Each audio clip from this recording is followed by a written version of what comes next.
Hey guys, welcome back to my channel. तो आज के इस वीडियो में मैं आपको एक्सप्लेन करने वाली हूँ 2026 में आई हॉरर मूवी हॉन्टेड 3D। तो चलिए विदाउट वेस्टिंग टाइम मूवी का एक्सप्लेनेशन स्टार्ट करते हैं। तो मूवी स्टार्ट होती है एक पैलेस से, जहाँ पर एक आदमी की लाश मिलती है। उसका सर गायब था और ये देखकर पुलिस ऑफिसर कहता है कि पता नहीं अब तक यहाँ पर कितनी मौतें हुई हैं और आगे भी होती रहेगी। जिसके बाद वो लोग वहाँ से चले जाते हैं और हम देखते हैं देवदत्त को, जो कि अपने कजिन टीटू के साथ कहीं जा रहा था। यहाँ पर हमें पता चलता है कि देव एक बहुत ही फेमस डायरेक्टर है, बट उसके साथ कुछ हुआ था जिसकी वजह से वो अकेला रहना चाहता था, जिसके लिए वो अपने लिए एक जगह देख रहा था। कि तभी वो एक पैलेस के सामने आता है और उसे लगता है कि इस पैलेस के साथ जरूर उसका कोई कनेक्शन है। जिसके बाद देव उस पैलेस के बारे में पता करता है और उसे रेंट पर ले लेता है। जिसके बाद देव और टीटू उस पैलेस में जाने लगते हैं। यहाँ पर हमें पता चलता है कि देव की हाल ही में एक मूवी आने वाली थी, लैला मजनू, जिसके एक्ट्रेस के साथ देव रिलेशनशिप में था। बट जब वो उसे प्रपोज करने गया तो उसे पता चला कि उस एक्ट्रेस का तो उस मूवी के मेन लीड यानी कि एक्टर के साथ अफेयर चल रहा था और वो बस देव के साथ टाइम पास कर रही थी। अब ये जानने के बाद देव का दिल टूट गया और वो उसी वक्त वहां से निकल आया। और इसी वजह से अब देव को थोड़ा सा ब्रेक चाहिए था सब लोगों से दूर। अब देव अपने भाई के साथ उस पैलेस में आने लगता है, बट जैसे वो लोग वहां पर आते हैं उसका दरवाजा अपने आप बंद हो जाता है। अब ये देखकर टीटू काफी हैरान था कि आखिर ऐसे कैसे ये दरवाजा बंद हो सकता है, बट देव को लगता है कि शायद हवा की वजह से ये बंद हुआ होगा।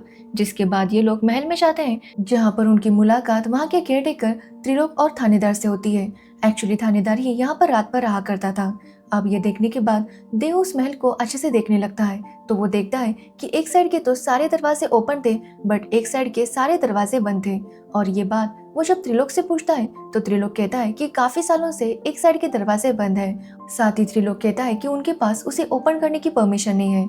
अगर यहाँ पर कुछ भी करना होता है तो आर्कियोलॉजी डिपार्टमेंट से उन्हें परमिशन लेनी पड़ती है, जिसके लिए बहुत ज्यादा टाइम लगता है। इसलिए वो देव से कहता है कि वो राइट साइड की तरफ जाए नहीं और यहीं पर रहे। जिसके बाद वहाँ पर एंट्री होती है यामिनी की, जो कि एक हिस्ट्री प्रोफेसर है और पास ही के कॉलेज में पढ़ाती है और साथ ही वो इस महल पर रिसर्च भी कर रही थी। यामिनी देव को बताती है कि जो लेफ्ट साइड वाला एरिया था वो राजा का था और जो राइट साइड वाला है वो किसी प्रिंसेस का था। बट उसे भी पता नहीं चला कि आखिर ये बंद क्यों है, बट उसे इतना पता है कि ये 150-200 सालों से बंद ही है। साथ ही वो बताती है कि बुक्स में भी इस महल के बारे में ज्यादा कुछ नहीं लिखा, जिसकी वजह से ये पता करना मुश्किल है कि आखिर यहाँ पर हुआ क्या था। साथ ही यामिनी देव को पहचान लेती है कि वो एक डायरेक्टर है और काफी दिनों से मिसिंग है। बट यहाँ पर वो देव से वादा करती है कि वो देव के बारे में किसी को भी नहीं बताएगी। ये बोलकर वो वहाँ से चली जाती है। जिसके बाद त्रिलोक देव को उसका कमरा दिखाता है और कहता है कि खाना शाम को 7 बजे तक तैयार हो जाएगा। जिसके बाद देव जब उस महल को देख रहा था तभी शाम हो जाती है और वहाँ पर एक अजीब सी आवाज आने लगती है। मतलब वो आवाज काफी डरावनी थी। जिसके बाद लाइट चली जाती है और ना ही मोबाइल में नेटवर्क आ रहा था। ये देखकर टीटू और देव दोनों ही काफी हैरान थे।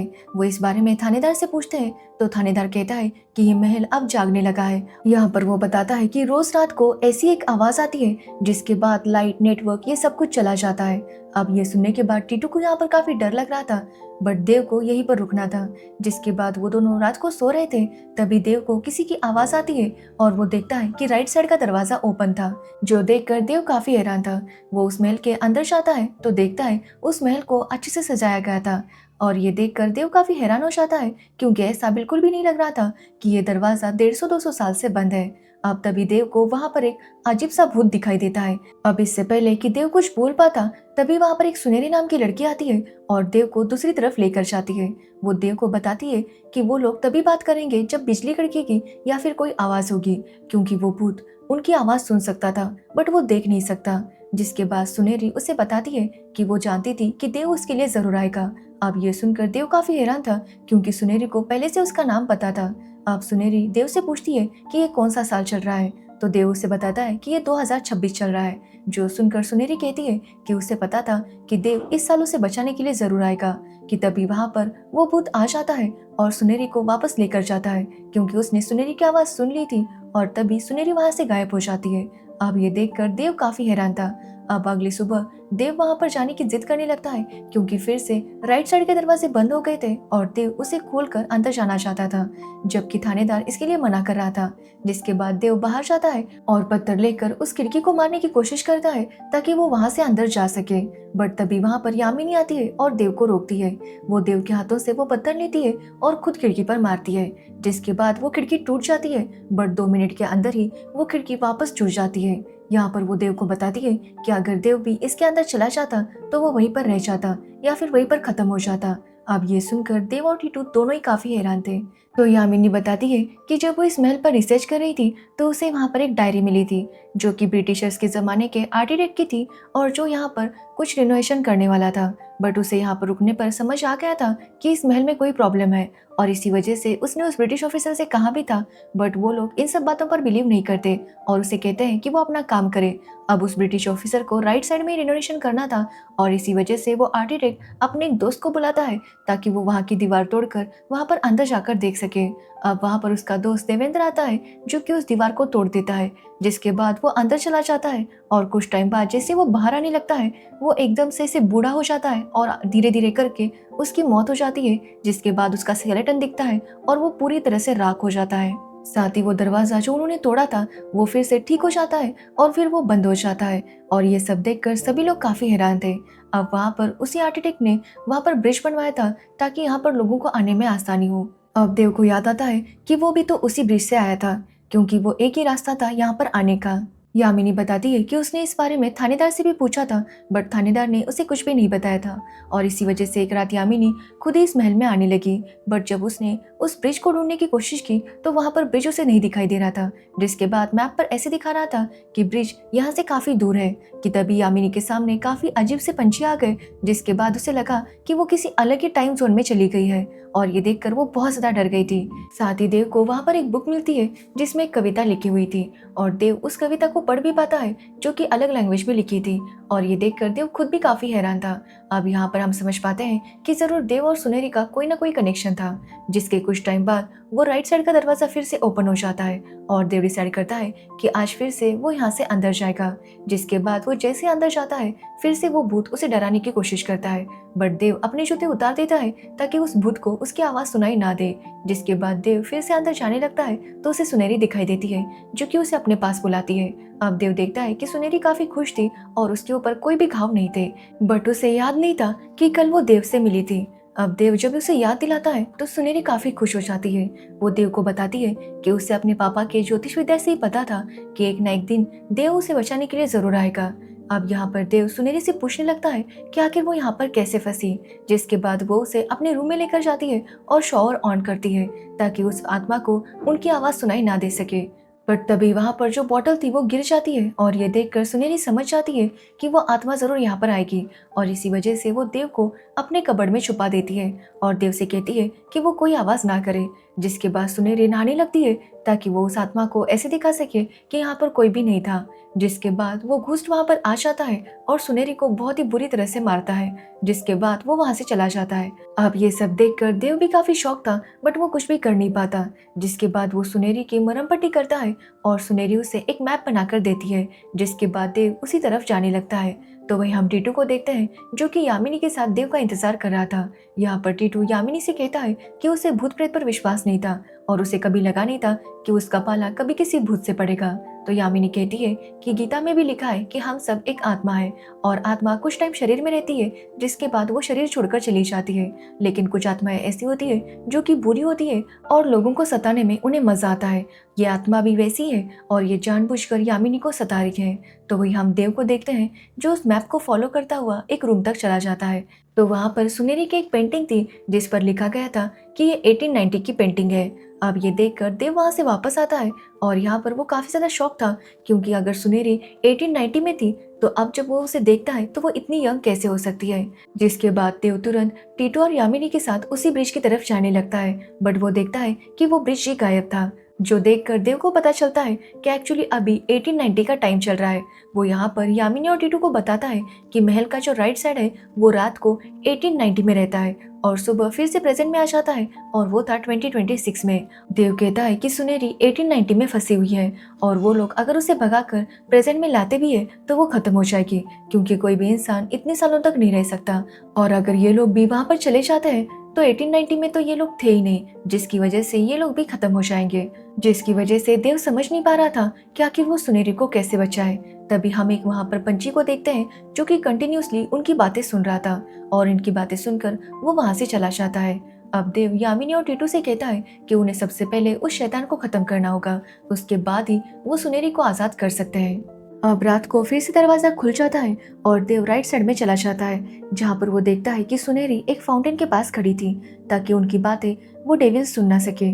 अब यहाँ पर सुनेरी देव को बताती है कि वो देव को उस डेविल के बारे में कुछ भी बता नहीं सकती, क्योंकि अगर उसने बता दिया तो उस डेविल को पता चल जाएगा और वो तुरंत आकर देव को मार देगा। और इसी वजह से वो नहीं चाहती थी कि देव को कोई नुकसान पहुंचे, बट देव को कोई ना कोई हिंट चाहिए था ताकि वो पता कर सके कि आखिर ये डेविल है कौन। कि तभी वहाँ पर वो शैतान आ जाता है और सुनेरी को वहाँ से ले जाता है। फिर वो देव पर भी अटैक करता है, जिसके बाद देव उस दरवाजे से बाहर आता है और उसके सर से बहुत ज्यादा खून आ रहा था। ये देखकर टीटू और यामिनी उसे हॉस्पिटल लेकर जाते हैं। अब यहाँ पर जैसे देव को होश आता है वो वापस महल में आने लगता है। हालांकि डॉक्टर उसे मना करते हैं, बट देव किसी की भी बात नहीं सुनता, क्योंकि उससे कुछ भी करके सुनेरी को बचाना था। अब रात को ये तीनों यही बातें कर रहे थे कि वो सुनेरी को कैसे बचाएंगे। कि तभी वहाँ पर थानेदार आता है जो कि पोजेस हो चुका था और वो इन तीनों से वार्न करने लगता है कि वो सुनेरी को बचाने की कोशिश ना करे, नहीं तो उनका हाल भी वही होगा जो कि उसका हुआ है। यहाँ पर हमें पता चलता है कि थानेदार का हाथ भी इसी एविल ने काटा था, क्योंकि थानेदार ने भी सुनेरी को बचाने की कोशिश की थी। यहाँ पर थानेदार खुद को ही खत्म कर लेता है, क्योंकि ये सब कुछ डेविल ने किया था और वो इससे वार्न करता है कि अगर इन्होंने भी उसकी बात नहीं सुनी तो उनका भी वही हाल हो जाएगा जो कि थानेदार का हुआ था। अब वहाँ पर पुलिस आती है जो कि थानेदार की बॉडी को लेकर जाती है। अब ये सब देखकर त्रिलोक काफी डर गया था और वो पुलिस ऑफिसर से कहता है कि वो देव को वहाँ से निकाले। बट यहाँ पर पुलिस ऑफिसर का कहना था कि अगर देव ने उस शैतान को वहाँ से भगा दिया तो वो लोग पूरा महल यूज कर सकते हैं और उसे होटल बना सकते हैं। बट ये सब सुनकर त्रिलोक काफी डर गया था और वो नहीं चाहता था कि उसके साथ कुछ गलत हो, और इसी वजह से वो वहाँ से निकलकर मुंबई चला जाता है। तो वही देव रात को फिर से राइट साइड में चला जाता है, जहाँ पर सुनेरी गाना गाकर देव को सारे हिंट देने लगती है। अब ये बात काफी अजीब थी, क्योंकि भूत तो आवाज सुन सकता था, तो फिर क्या वो गाना नहीं सुन सकता था। जिसके बाद देव को सारे हिंट मिल गए थे और वो लोग वहां से वापस निकल ही रहे थे कि तभी उनके ऊपर काफी सारे पंछी अटैक कर देते हैं। बट देव किसी तरह से उनका सामना करते हुए वहां से बाहर निकल आता है, जिसके बाद उन्हें एक खुफिया रास्ता मिलता है जो कि राजा लोग वॉर के दौरान यूज किया करते थे, और इसी वजह से वो लोग उसी रास्ते से अंदर जाने लगते हैं। अब अंदर जाने के बाद 3 रास्ते थे और इसी वजह से ये तीनों अलग अलग होकर उन रास्तों पर जाने लगते हैं। एक्चुअली सुनेरी ने देव को कहा था कि उसे एक ऐसा घर ढूंढना है जिसके बाहर पेड़ कटा हुआ है, और देव को वो घर मिल जाता है। तब वो देखते हैं कि वहाँ पर एक सिंबल बना था जो कि यामिनी ने कहीं पर देखा था, जिसके बाद वो उन्हें एक दूसरे महल में लेकर जाती है, जहाँ पर एक किताब थी जिसमें काले जादू के बारे में लिखा था। बट यहाँ पर कोई भी पढ़ नहीं पा रहा था कि उस किताब में क्या लिखा है। तभी वहाँ पर एक बच्चा आता है और देव का मोबाइल लेकर वहाँ से भागने लगता है, जिसके बाद वो बच्चा एक बाबा के पास आकर रुकता है जिसे देव ने पहले भी देखा था और उसने उन्हें अपनी जैकेट दी थी। अब वो बाबा देव को लेकर एक रूम में आता है, जहाँ पर वो देव को एक पेंटिंग दिखाता है जो कि किसी और की नहीं बल्कि देव की थी। और यहाँ पर देव को पता चलता है कि 1870 में वो एक राजा था। जिसके बाद कहानी 1870 में जाती है, जहाँ हमें पता चलता है कि ये मानिक ताल राज्य है और यहाँ का राजा है अर्जुन सिंह, और उसी की बेटी थी राजकुमार सुनेरी, जो कि बहुत ज्यादा खूबसूरत थी और हर कोई उसे पाना चाहता था। और उसमें से एक था विक्रांत सिंह, जो कि उनके राज्य का मिनिस्टर था और उसकी सुनेरी के ऊपर पूरी नजर थी। अब सुनेरी को उसकी दासी बता देती है कि किस तरह से विक्रांत सिंह सुनेरी को नहाते हुए देख रहा था, और ये बात सुनेरी को बिल्कुल भी अच्छी नहीं लगती। जिसके बाद विक्रांत सुनेरी को शादी के लिए प्रपोज करता है, बट सुनेरी इसके लिए मना कर देती है, क्योंकि उसकी शादी पहले से ही भीष्म प्रताप सिंह के साथ तय हो गई थी, जो कि कोई और नहीं बल्कि देव था और वो एक दूसरे राज्य का राजा था। अब ये सुनने के बाद विक्रांत काफी गुस्सा हो जाता है और वो तुरंत अपनी माँ के पास चला जाता है, जो कि ब्लैक मैजिक किया करती थी। तो वही हम सुनेरी को देखते हैं, जो भीष्म से शादी तय होने के बाद बहुत ज्यादा खुश थी, क्योंकि वो उसे पसंद करती थी और वो अक्सर भीष्म को चिट्ठियाँ लिखा करती और भीष्म भी उसे चिट्ठियाँ भेजा करता, यानी कि वो दोनों ही एक दूसरे को पसंद किया करते थे। तो वही विक्रांत जब ये सारी बात अपनी माँ को बताता है तो उसकी माँ कहती है कि रिश्ता बस तय हुआ है, अभी तक शादी नहीं हुई, और इसी वजह से वो विक्रांत को एक पाउडर देती है और उससे कहती है कि वो इस पाउडर को सीढ़ियों के पास डाल दे। अब वहाँ पर जब अर्जुन सिंह वहाँ से गुजरते हैं तो उनकी तबीयत खराब हो जाती है और उनकी मौत होती है, जिसके बाद विक्रांत महल पर कब्जा कर लेता है और वो सुनेरी को भी एक रूम में लॉक कर देता है, जहाँ पर वो सुनेरी के साथ बहुत ज्यादा गलत काम किया करता था, जो देखकर सुनेरी समझ जाती है कि उसकी मदद बस राजा भीष्म ही कर सकते हैं, और इसी वजह से वो अपने दासी के हाथों उनके लिए लेटर भेजती है। बट हम देखते हैं कि वहाँ पर राजा भीष्म के पास विक्रांत सिंह आ जाता है और वो बताता है कि सुनेरी के पापा की डेथ हो गई है और उनके मुताबिक अब उनके राज्य को विक्रांत ही संभालेगा, क्योंकि सुनेरी इतनी अनुभवी नहीं है और साथ ही वो एक लेडीज है, जिसकी वजह से वो राज्य नहीं संभाल सकती। और यहाँ पर विक्रांत सिंह उसे ये भी कहता है कि अब वो राजा है और वो नहीं चाहता कि सुनेरी और भीष्म की शादी हो। साथ ही वो भीष्म से कहता है कि अगर उसने उसकी बात नहीं मानी तो वो उनके साथ जंग करेगा, और ब्रिटिशर्स भी विक्रांत का ही साथ देने वाले थे, और इसी वजह से भीष्म उसकी बात मानने के लिए मान जाता है। बट यहाँ पर भीष्म उसे कहता है कि इसके बदले उसे विक्रांत की माँ की वो ब्लैक मैजिक की किताब चाहिए, जिसके बाद विक्रांत इसके लिए मान जाता है और भीष्म भी विक्रांत को हर महीना कुछ टैक्स देने लगता है। तो वही हम सुनेरी को देखते हैं जो कि भीष्म का इंतजार कर रही थी, बट बाद में उसे एहसास हो जाता है कि भीष्म उसे बचाने के लिए नहीं आने वाला। तो वही हम विक्रांत को देखते हैं जिसने सुनेरी को बिना कपड़ों के कैद किया था, और वो उसे कहता है कि जब तक सुनेरी खुद उसके साथ आने के लिए नहीं मानती तब तक वो उसे ऐसा ही कैद रखेगा। अब ये सब देखकर सुनेरी उसके साथ शादी करने के लिए मान जाती है, जिसके बाद वो अपनी बॉडी पर जहर लगाती है, जिसके बाद जैसे विक्रांत उसे किस करने लगता है तो वो उस जहर को खा लेता है और उसकी वहीं पर मौत हो जाती है। जिसके बाद सुनेरी अपने सैनिकों से कहती है कि वो विक्रांत की आंखें निकाले, क्योंकि इन आंखों से विक्रांत ने उसके ऊपर बुरी नजर डाली थी। तो वही विक्रांत की माँ को पता चल जाता है कि उनके बेटे को खत्म कर दिया गया है, और इसी वजह से वो कुछ ब्लैक मैजिक करने लगती है ताकि कोई भी विक्रांत को खत्म ना कर सके। साथ ही वो उस पंछी से भी कहती है कि वो नजर रखे कि कोई भी विक्रांत के बारे में कभी भी ना जाने, और जैसे अगर किसी को उसकी सच्चाई पता चल गई तो वो जाकर विक्रांत को बता दे ताकि विक्रांत उस आदमी को या फिर उस इंसान को खत्म कर सके। तो वही हम सुनेरी को देखते हैं जिसे पता चल जाता है कि विक्रांत की माँ ब्लैक मैजिक कर रही है, और इसी वजह से वो विक्रांत की माँ को मार देती है। बट तब तक विक्रांत की आत्मा जाग चुकी थी और वो सुनेरी को राइट साइड में कैद कर देती है।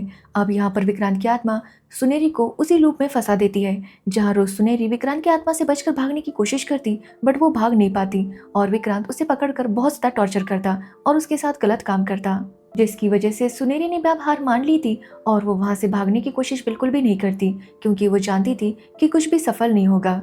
जिसके बाद हम देव को देखते हैं जिसके सामने सारी सच्चाई आ गई थी, और वो आज रात सुनेरी को बता देता है कि वो भीष्म का ही पुनर्जन्म है। अब ये सुनने के बाद सुनेरी काफी हर्ट हो जाती है, क्योंकि भीष्म ने उसे बचाने की कोशिश नहीं की थी, ना ही उसके बारे में कुछ जानने की कोशिश की थी, और इसी वजह से सुनेरी अब देव के साथ भी बात नहीं कर रही थी।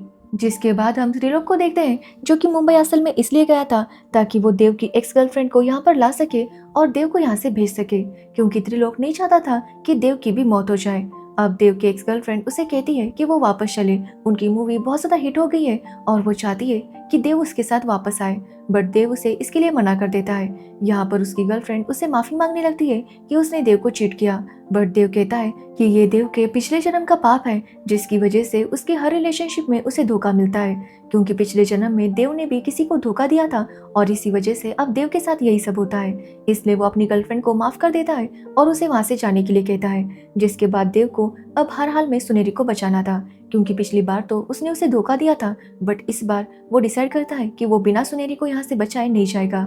जिसके बाद देव उस किताब को पढ़ने लगता है जो कि विक्रांत की माँ की थी, और यहाँ पर उससे पता चलता है कि विक्रांत की माँ ने ऐसा ब्लैक मैजिक किया था कि विक्रांत की बॉडी को जब दफनाया जाएगा तो उसके आसपास जो 4 चीजें होंगी उसके अंदर विक्रांत की आत्मा चली जाएगी। और यहाँ पर देव को पता चलता है कि सुनेरी ने विक्रांत की बॉडी के पास 4 कीड़ों को रखा था। अब वो कीड़े कौन से थे इसके बारे में उसे पता करना था, और जैसे वो उन कीड़ों को खत्म करेगा उसके बाद विक्रांत भी खत्म होने वाला था, और इसी वजह से देव डिसाइड करता है कि वो आज रात फिर से राइट साइड में जाएगा। अब रात को जैसे दरवाजा खुलता है वो वहां पर जाने लगता है, बट सुनेरी उसे अंदर आने नहीं दे रही थी। बट यहाँ पर देव सुनेरी से कहता है कि वो भीष्म नहीं है बल्कि देव है, जो कि सुनेरी से सच्चा प्यार करता है और उसे बचाने के लिए वो हर कोशिश करेगा। अब ये सुनने के बाद सुनेरी उसकी बात मान लेती है और उसे अंदर आने देती है। जिसके बाद देव अंदर आता है तो सुनेरी उसे एक बंद फाउंटेन दिखाती है। वहां पर ही उसने विक्रांत की बॉडी को रखा था और वहीं पर 4 कीड़े भी थे जिन्हें देव को खत्म करना था। अब देव जैसे ही कीड़े को मारता है वहां पर वो शैतान आ जाता है, बट यहाँ पर वो शैतान उन्हें देख नहीं सकता था और इसी का फायदा उठाकर देव बाकी कीड़ों को भी मारने लगता है। बट शैतान अब उनके ऊपर अटैक कर रहा था और एक आखिरी कीड़ा बचा था जिसे देव को खत्म करना था। अब ये देखकर सुनेरी उससे कहती है कि वो रोज यहाँ से भागने की कोशिश करती थी और शैतान उसके पीछे आकर उसे टॉर्चर किया करता था और इसी वजह से आज भी वो यहाँ से भागने की कोशिश करेगी ताकि शैतान उसके पीछे आए।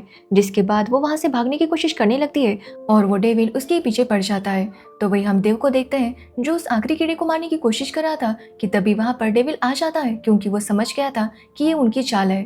जिसके बाद वो देव को मारने की कोशिश करता है बट देव उसी डेविल को पकड़कर उसी के सर से उस कीड़े को मार देता है, जिसकी वजह से वो शैतान खत्म हो जाता है।